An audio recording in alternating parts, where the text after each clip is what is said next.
They laughed. When a retired SWAT officer built a winter shed around a cabin, they said he was paranoid. They said winter wouldn't last, but he didn't argue. He didn't explain, because years ago, in another place, the cold had already taken men he couldn't save, so he prepared, quietly. Then the storm came early. Power died. Roads vanished. The valley went silent. And when the firewood everywhere else turned to ice, only one place was ready. The man they mocked became the reason everyone survived. Stay with us and subscribe, because what happens next changed the entire valley. Winter arrived early in Ridgeline, settling over the mountains like a weight that refused to lift, turning the air sharp and the silence heavier than sound. Raymond Ray Dalton stepped out of his truck and stood still for a moment, letting the cold bite through his jacket. At 63, he no longer rushed into anything. Not movements, not decisions, not new places. The ache in his left hip reminded him why. A torn ligament from a door breach gone wrong 15 years earlier had never healed right. Neither had the memory tied to it. The cabin sat alone at the edge of a thinning pine forest. Weathered gray boards crouched beneath a low roof. It wasn't much to look at, but Ray hadn't come here for comfort. He came for quiet. And quiet, Ridgeline had in abundance. Ray was tall, just over 6 feet, though time had pressed his posture forward slightly. His hair, once black, had gone iron gray, cut short and practical. A close-cropped beard lined a face carved with sharp angles, cheekbones pronounced, jaw squared by years of tension rather than vanity. His eyes were the kind that missed very little, pale blue and steady, the eyes of a man who had learned long ago that hesitation could cost lives. He reached into the passenger seat and rested a hand on the head of his dog. Kaiser lifted his gaze immediately. The German Shepherd was nearly 10 years old, broad-chested and thick-necked, his black and tan coat faded slightly at the muzzle. One ear stood perfectly upright, the other bore a small notch. A souvenir from training days Ray never spoke about. Kaiser's eyes were dark, intelligent, always working, always listening. He wasn't restless. He was vigilant. "All right," Ray said quietly. "We're here." Kaiser hopped down from the truck with practiced ease, paws crunching against frost-hardened dirt. He circled once, nose low, sampling the air. His tail remained still, level with his spine. Not relaxed, not alarmed. Assessing. Ray understood that posture well. He wore it himself. The first week passed without ceremony. Ray unpacked slowly, placing tools where his hands expected them to be, stacking firewood beneath a temporary tarp. He spoke little, even to Kaiser, conserving words the way he conserved energy. Every morning, he walked the perimeter of the property, noting the slope of the land, the direction of prevailing winds, the way snow collected in drifts against the north wall of the cabin. By the third day, he began digging post holes. The design wasn't decorative. It never was. Ray measured distances twice, sometimes 3 times, driving stakes into frozen ground with methodical patience. 12 posts set in a rough rectangle hugging the cabin's longest side. He worked through the pain in his hip, pausing only when his breath fogged too thick in front of his face. Kaiser stayed close, pacing the edges, ears flicking at distant sounds Ray could barely hear. From the road, the cabin looked strange. That was the word folks in Ridgeline used. The first to slow their truck was Dean Hollis, a local in his late 50s with a thick mustache and a habit of leaning out windows when curiosity got the better of him. He didn't stop at first, just drove past slowly, eyes tracking the wooden posts like they were a puzzle that didn't belong. By the end of the week, more trucks slowed. At the general store, conversations dipped when Ray entered. He felt the shift immediately. Years of walking into hostile rooms had trained him for it. Eyes glanced up, then away. Someone whispered the word fort. Another added bunker. Ray bought nails, rope, and a second box of screws. He paid in cash. He left without comment. Back at the cabin, the work continued. The structure took shape slowly. Horizontal beams, angled supports, a partial roof frame extending outward from the cabin wall. It wasn't sealed, not yet. To an untrained eye, it looked unfinished, excessive. To Ray, it looked like margin, like insurance. At night, the wind changed. It crept down from the ridge in thin, cutting gusts that rattled loose boards and whispered through the trees. Ray lay awake on his cot, listening, counting seconds between sounds. Kaiser slept beside him, head lifted slightly, breathing steady. On the seventh night, Kaiser growled. It was low and brief, more vibration than sound. Ray sat up immediately, hand moving to the flashlight without conscious thought. "What is it?" he murmured. Kaiser rose and moved toward the door, posture rigid, nose angled toward the tree line. Ray waited. No footsteps, no voices, just wind. Still, when morning came, Ray noticed something new. Footprints. They weren't close to the cabin, not yet, but they cut along the tree line, shallow impressions half filled with fresh snow. Too light for boots meant for work, too deliberate to be animal tracks. Ray crouched, ignoring the protest from his hip. He studied the pattern, the spacing. Someone had been moving carefully, conserving energy. He stood slowly.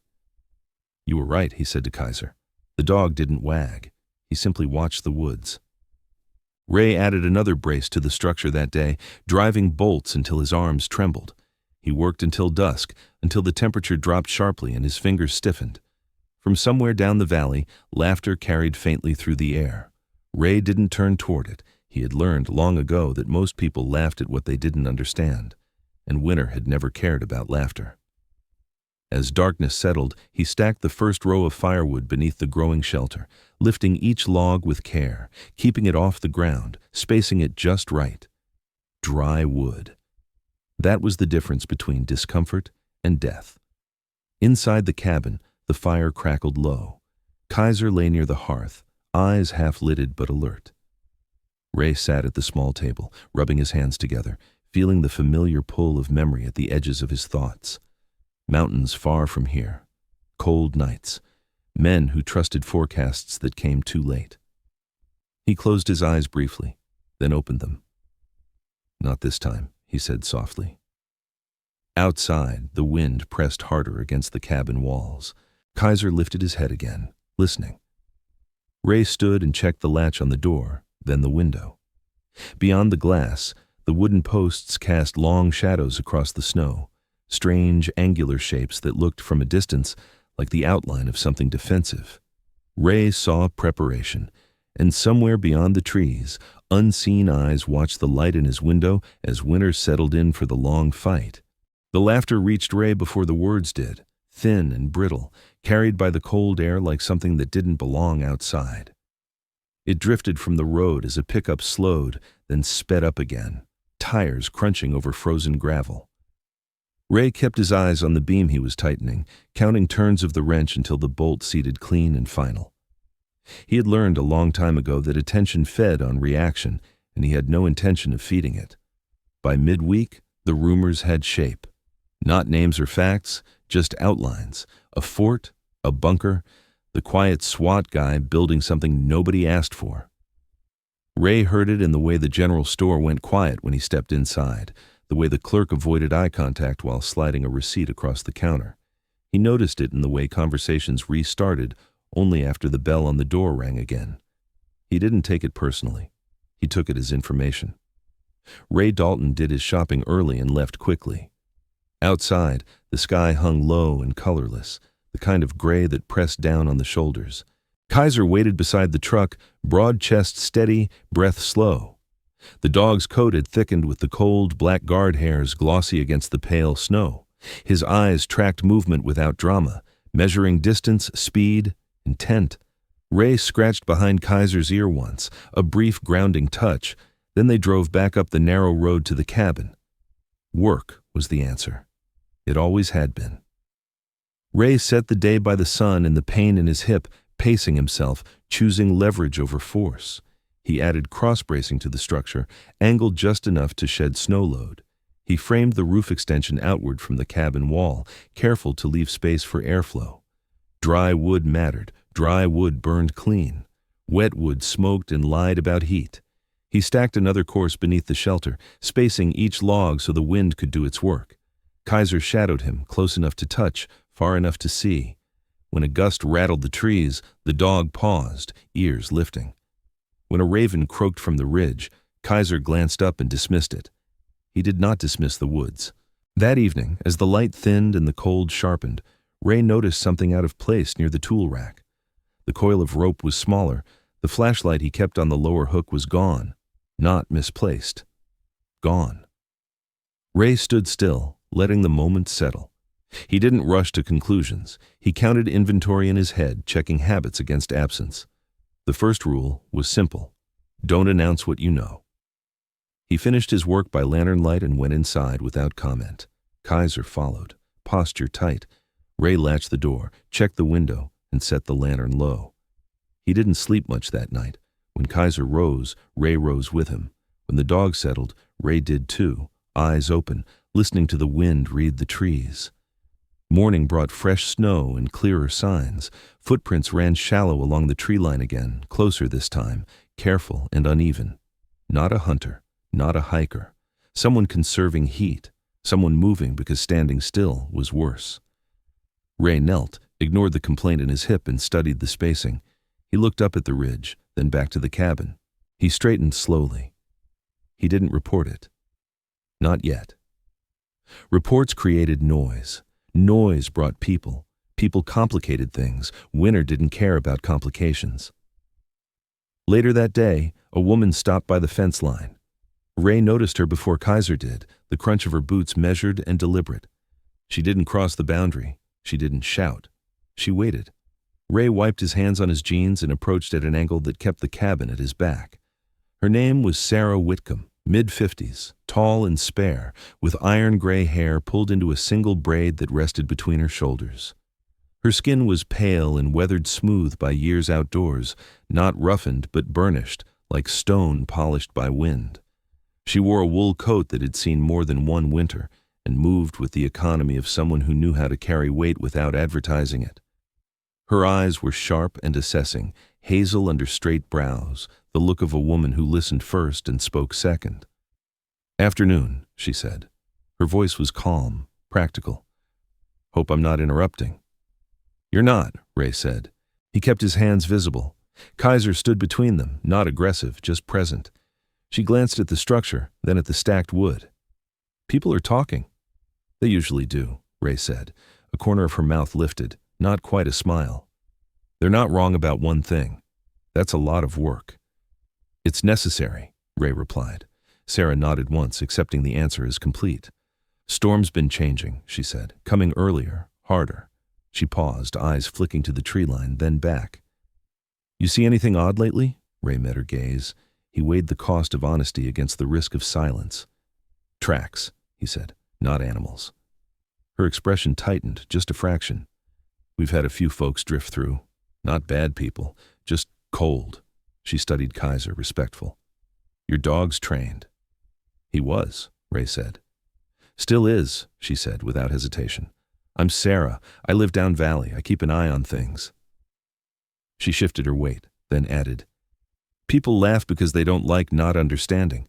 Winter teaches faster." Ray inclined his head. "It does." She didn't linger. She didn't offer help or ask for it. She left the way she came, boots steady, shoulders squared against the wind. Kaiser watched until she disappeared around the bend. That night the wind rose again. Ray secured the tools and brought what he could inside. He set a simple chime near the back window, not an alarm so much as a reminder. Kaiser lay near the door, head up. The fire burned low and clean. Close to midnight, Kaiser stiffened. Ray was awake already. A sound moved through the trees, soft and irregular, not a step so much as a shift. Ray didn't open the door. He didn't speak. He waited. After a minute, the sound faded, carried off by the wind. When morning came, another small thing was missing from the rack. A first aid pouch. Nothing else disturbed. Ray exhaled slowly. "Desperate," he murmured. The laughter came again 2 days later, closer this time. A group of men in a truck easing past, windows down, voices loose with the confidence of daylight. Ray let it pass. He added another brace. He tightened another bolt. He stacked another row. He worked until the sun dipped and the cold took the edge off his hands. That evening, as he closed the cabin door, Kaiser pressed against his leg, a solid weight. Ray rested his hand on the dog's neck, feeling the steady warmth there. Outside, the wind carried voices away and brought the smell of snow with it. Ray looked at the shelter taking shape, at the wood beneath it, dry and ready, and felt the familiar resolve settle into place. "Let them laugh," he said quietly. "We'll be ready." Kaiser didn't answer. He didn't need to. He watched the woods as the first flakes of another early storm began to fall. The storm announced itself before the snow, a pressure in the air that made breathing feel deliberate, as if the mountains were holding something back and deciding when to let it go. Ray felt it the moment he stepped outside at dawn. The cold had sharpened overnight, clean and biting, the kind that crept into joints and stayed. The sky was a flat sheet of steel, no color, no promise. He checked the radio inside the cabin and heard only fragments, static, threaded with warnings that arrived late and spoke too softly for the urgency they carried. Kaiser stood at the door, body angled toward the ridge, ears forward. He did not bark. He never barked when it mattered. Ray layered up with practiced economy, choosing mobility over bulk, and stepped back out. The structure along the cabin wall creaked once as a gust tested it. He set his shoulder to a post and felt it hold. Good. He stacked the last of the split logs beneath the shelter, fingers burning as he worked. Dry wood first, always. By mid-morning, the wind had teeth. It swept down the slope and scoured the clearing, lifting loose snow into a blinding hiss. Ray secured the tarp ends and cinched the straps until his forearms trembled. Kaiser paced the perimeter, nose down, then froze. A sound cut through the wind, thin, wrong, human. Ray stilled. He waited for it to repeat, counting his breaths. There it was again, weaker now, coming from the lower edge of the clearing where the land dropped toward the trees. Ray moved without hurry, the way he always had when seconds mattered. He looped a rope around his waist and anchored the other end to the cabin beam, the knot neat and unquestioned. He clipped a second line to Kaiser's harness. "Stay tight," Ray said. They stepped into the storm together. Visibility collapsed within 10 yards. The world became sound and pressure, wind pushing from the side, snow needling exposed skin. Ray leaned into the rope, letting it tell him where he'd been. Kaiser led by instinct, pulling just enough to indicate direction, never enough to unbalance. They found him near an old fence line, half buried where the snow drifted deep. The man was older, late 60s maybe, broad once, now reduced by cold and fear. His coat was thin and open at the collar, hands bare and blue. His breath came in shallow bursts that fogged and vanished. "Easy," Ray said, voice low and steady. He crouched, ignoring the protest in his hip, and checked the man's responsiveness. The eyes fluttered. A nod. Good enough. Ray shrugged off his outer layer and wrapped it around the man's shoulders, then guided him upright inch by inch. Kaiser pressed close on the windward side, a living wall of heat. Ray kept talking, not asking questions, just giving the man something to follow. They moved back along the rope, step by careful step. When they reached the cabin, Ray kicked the door open and hauled them inside, slamming it shut against the wind. Warmth hit like a tide. The man sagged to the floor, shivering violently. Ray worked fast, boots off, wet layers stripped, dry blankets on. He checked pulse, breathing, color. He fed the fire with the wood he'd protected, listening as it caught clean and bright. Kaiser lay beside the man, chest rising slow and steady, sharing heat without crowding. The man found his voice after a while. "Name's Walter," he said, teeth chattering. "Didn't think it'd hit like this." "No one ever does," Ray replied. Outside, the storm intensified. The wind howled and hammered, rattling the window frames. The radio crackled again, louder now, a monotone urgency listing road closures, outages, warnings that sounded academic in the face of what pressed against the walls. Ray looked at the wood stack under the shelter through the window, still dry, still ready. When Walter stabilized, Ray made a choice he'd been circling since the first tracks appeared. He packed a sled with split logs and lashed them tight, the rope bites precise. Kaiser watched every movement, tail low, eyes intent. Ray clipped the line to his waist again. "We're going to help," Ray said. They didn't go far at first. The nearest cabin sat downslope, smoke sputtering weakly from a chimney. The door opened a crack at Ray's knock, fear flashing across the face that peered out before recognition followed. Ray handed over wood, showed how to stack it away from the drift, didn't linger. They moved on. At the edge of the trees, a shape shifted. Ray stopped, raised a hand. Kaiser halted instantly, muscles coiled. A figure stood back from the sled, hood pulled low, posture guarded, not aggressive, not advancing, just there. Ray kept his voice calm. Take what you need from the sled and leave the rest. The figure hesitated, then set a few items down. Rope, a flashlight, a small pouch Ray recognized. The person backed away, hands visible, melted into the white without a word. Kaiser held position until Ray nodded. They continued. Hours blurred into effort and cold. Ray's hip burned, then went numb. His hands shook when he paused, steadied when he moved. He learned the storm's rhythm and worked between its breaths. Kaiser's pause cut a narrow path, finding edges Ray couldn't see. Near dusk, a sharp crack split the air. A branch tore loose and crashed into the snow where they'd been seconds earlier. Kaiser yelped as ice scraped his leg. Ray dropped to his knees, heart slamming, and checked the injury. A shallow cut, bleeding but manageable.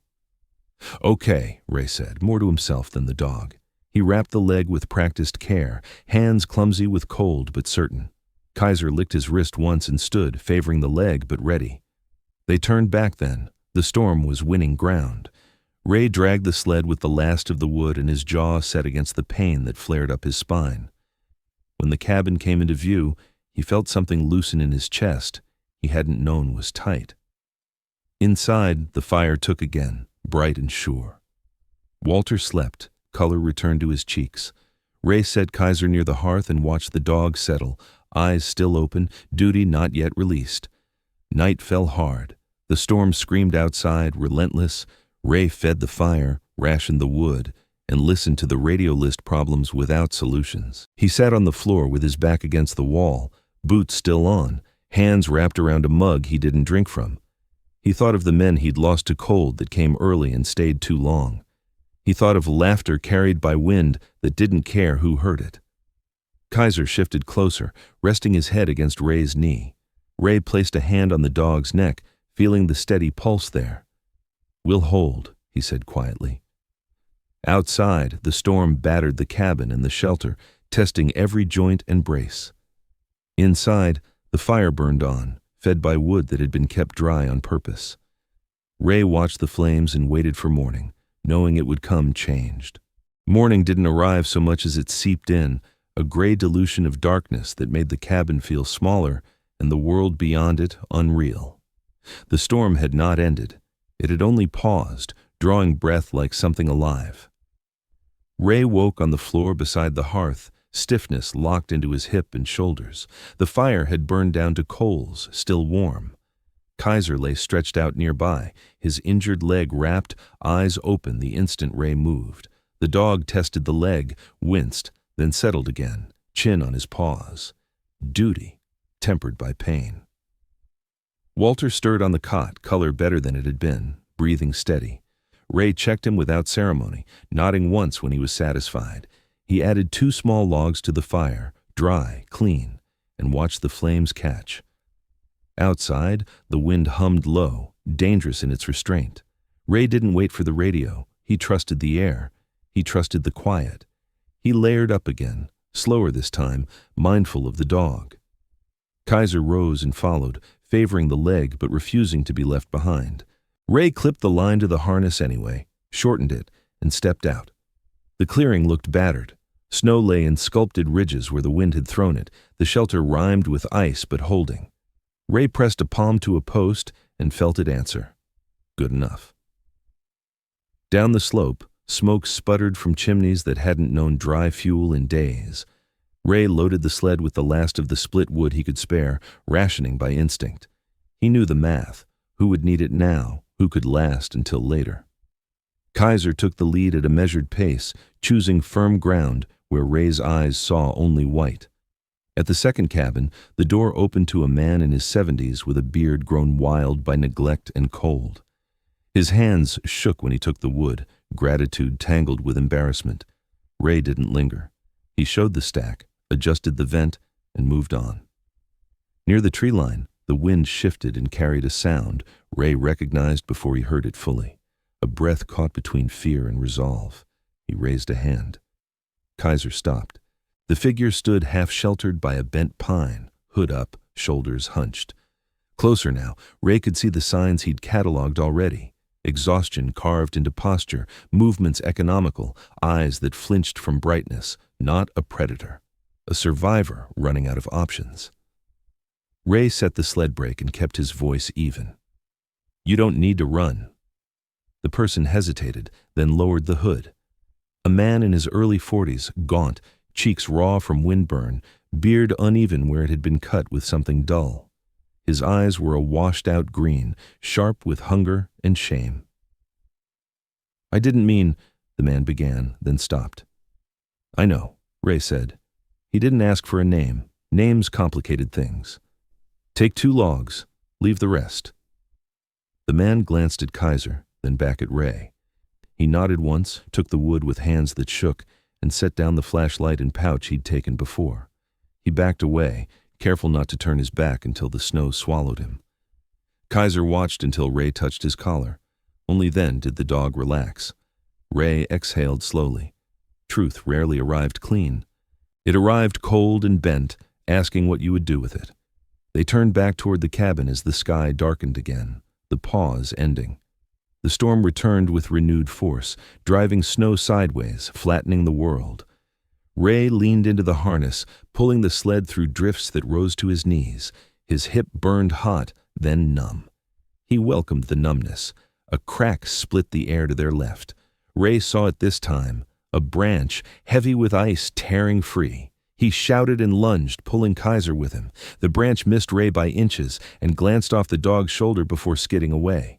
Kaiser yelped and stumbled. Ray dropped to his knees in the snow, heart slamming. He checked the shoulder, then the leg again. The cut had opened, bleeding brighter against the white. The dog panted, eyes fixed on Ray's face, trusting. "Easy," Ray said, voice steady despite the fear tightening his throat. He wrapped the wound again, hands shaking now from cold and adrenaline. Kaiser leaned into him, a solid weight, then stood. He favored the leg more, but he stood. They didn't go farther after that. Ray made the call he hated making, the right one. He turned them home. The cabin appeared out of the storm like a promise. Inside, the fire caught again. Ray tended Kaiser first, cleaning the wound, rewrapping it with care, learned long ago under worse conditions. The dog accepted it all, eyes never leaving Ray's hands. Walter watched from the cot. "You didn't have to do all that," he said quietly. Ray shook his head. "I did." Night fell heavy. The radio finally cut through with clarity. Roads closed, crews grounded, help delayed. Ray shut it off. He didn't need a voice to tell him what he could see. He rationed the wood, measuring time by burn rate and weather. He set a pot of water to melt snow and kept it there, ready. Kaiser slept fitfully, waking at every new sound, pain making him honest. When the storm reached its peak, the shelter groaned and held. Snow hammered the roof and slid away. The posts did their job. Ray watched from the window, counting impacts, noting flecks, storing information for later. Sometime after midnight, a knock came. Soft, desperate, nearly lost to the wind. Ray moved before thought. He opened the door into a wall of white and pulled a shape inside, then slammed it shut. A woman, older, bundled badly, lips blue, eyes unfocused. Ray set to work without words, heat and blankets and time. Kaiser crawled close, sharing what warmth he could spare. Hours passed in pieces. The storm screamed, then softened, then screamed again. Ray sat with his back to the wall, eyes open, counting breaths, holding the line between what he could control and what he couldn't. Just before dawn, the wind fell away. Not gone, just tired. Ray fed the fire and watched the light change. He looked at the shelter one more time, at the dry wood stacked beneath it, and felt the weight of what had been proven settle in his chest. The truth had surfaced under the storm. Preparation wasn't paranoia. It was care, measured and quiet. Kaiser lifted his head and met Ray's eyes. We're not done, Ray said. The dog thumped his tail once, slow and certain. The storm didn't end all at once. It loosened its grip reluctantly, leaving the valley stunned and silent, like a place waking after a long fever. Ray stepped outside at first light.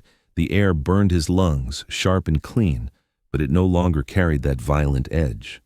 Snow lay everywhere, on roofs bowed low, on fences swallowed whole, on roads erased down to memory.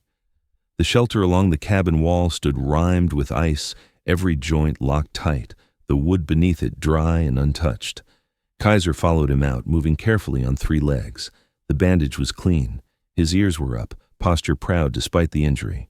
Ray rested a hand on the dog's neck, feeling the familiar steadiness there. "Good job," he said quietly.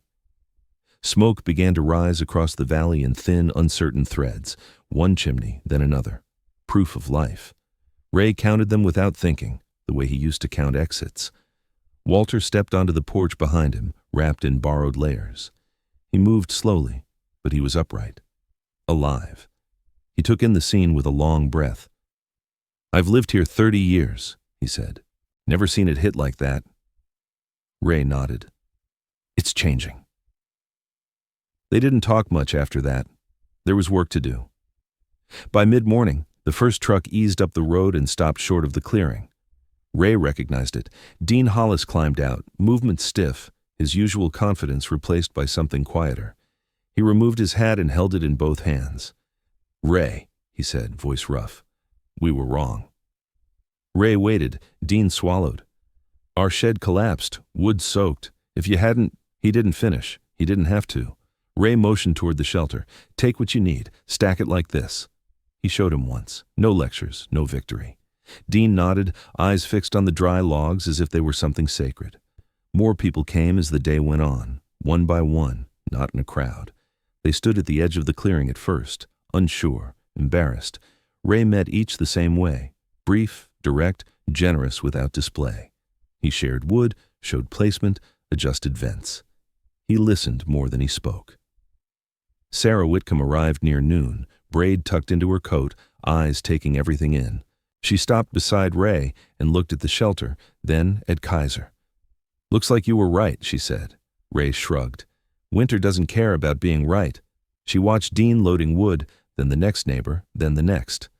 "They'll learn," she said. "Some lessons take cold." Ray glanced at Kaiser. The dog lowered himself carefully onto the porch, watching the people with calm interest, not guarding now, witnessing. By afternoon, the laughter was gone. In its place was something heavier, respect edged with humility. People asked questions, real ones. How wide the overhang should be, how high to keep wood off the ground, how to angle supports for snow load. Ray answered all of it, patient, precise. When someone asked why he'd built it in the first place, Ray paused. He looked out at the valley, at the damage laid bare. "I lost men once," he said finally. "Not to bullets, to cold. We thought we were ready. We weren't." No one laughed. No one spoke. They worked together for the rest of the day, clearing paths, shoring up what could be saved. Ray moved carefully now, hips stiff, letting others carry more when they offered. Kaiser supervised from the porch, tail thumping once when a log was set right. As dusk approached, the sheriff's truck rolled in. Sheriff Boyd stepped out, hat in hand like Dean had earlier. His face was lined with exhaustion. "We couldn't get through," Boyd said. "Not until now." He looked at the shelter. "You saved people." Ray shook his head. "Preparation did." Boyd nodded slowly. "We're going to change how we do things, starting with this." He gestured to the structure. Night fell gentler than the ones before. Fires burned steady across the valley now, fed by dry wood and shared knowledge. Ray sat on the porch with Kaiser beside him, the dog leaning carefully against his leg. "You held the line," Ray murmured. Kaiser sighed and rested his head on Ray's boot. In the days that followed, the valley changed. Not loudly, deliberately. Neighbors rebuilt sheds with overhangs like Ray's. They moved wood closer to homes, raised it higher, covered it better. They checked on each other when the temperature dropped. Ray didn't become a leader. He became a reference. When the last brace was tightened on the shelter, Ray stepped back and studied it. Simple, solid, enough. Kaiser stood beside him, weight balanced, injury healing. The winter still had weeks left, but it no longer felt like an enemy waiting to ambush them. As the sun dipped behind the ridge, Ray looked out over ridgeline and felt something unfamiliar settle in his chest. Not pride, not relief. Belonging. And for the first time since the cold had taken more than it should have, Ray let himself believe that this winter, no one would be lost. At the end of this story, what remains isn't the storm, the cold, or even the fear. What remains is the quiet truth that help often arrives before we recognize it. Sometimes it looks like preparation, sometimes it looks like persistence, and sometimes, if you believe, it looks like God working quietly through ordinary hands. No thunder, no flashing light, just the right person in the right place, choosing to do the right thing when it matters most. In everyday life, we all face winters of our own.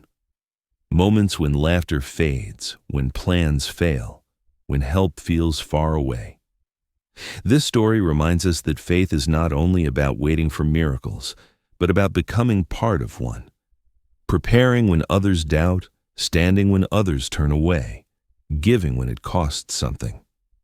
If this story spoke to you, if it reminded you that even the smallest act can carry divine purpose, take a moment to share it with someone who might need hope today.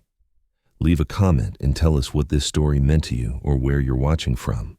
And if you believe in stories that restore faith, courage, and the will to keep going, subscribe to the channel so you don't miss the next one. Because sometimes the miracle isn't the storm passing, it's realizing you were never alone in it. Thank you so much for watching.